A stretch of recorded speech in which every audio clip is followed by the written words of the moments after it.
Every morning, he wakes up a little tired, but he gets up anyway.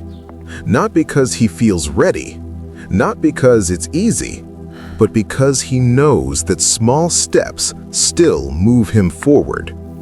Some days, progress is invisible.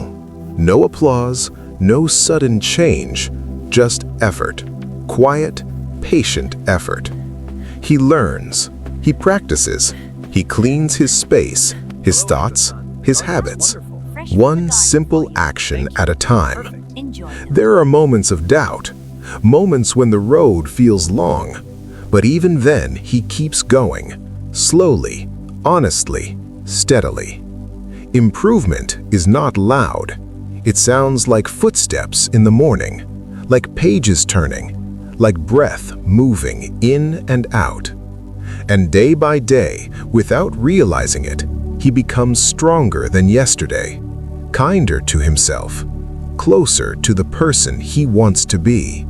Not perfect, just improving. And that is enough.